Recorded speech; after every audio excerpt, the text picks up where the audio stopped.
Je, ni sahihi kwa migogoro ya kisiasa kuathiri michezo?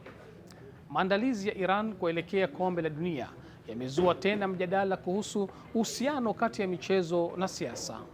Katika mazingira ya mvutano unaoendelea kati ya Marekani na Iran kufuatia kampeni ya kijeshi ya Marekani na Israeli dhidi ya Iran, maafisa wa Iran wanasema timu ya taifa itaruhusiwa kuingia Marekani siku za mechi pekee na kuondoka mara tu baada ya mechi. Kutokana na hali hiyo, Iran imehamisha kambi yake kutoka jimbo la Arizona, Marekani hadi nchini Mexico.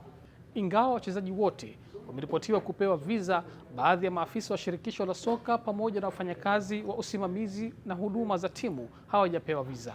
Hali hii imeibua swali ambalo limekuwa likijitokeza mara kwa mara katika michezo ya kimataifa. Je, migogoro ya kisiasa inapaswa kuwa na athari kwa wanamichezo, timu na mashindano ya michezo? Swala hili si la Iran pekee. Urusi iliondolewa katika mashindano mengi ya kimataifa baada ya vita vyake na Ukraine kuanza. Israeli imeendelea kushiriki katika mashindano ya kimataifa licha ya wito kutoka kwa baadhi ya serikali, mashirika na wanaharakati kutaka kuchukuliwa hatua za kimichezo kutokana na vita vya Gaza. Sasa Iran nayo inakabiliwa na vikwazo vya visa vinavyohusishwa na mgogoro wake na Marekani.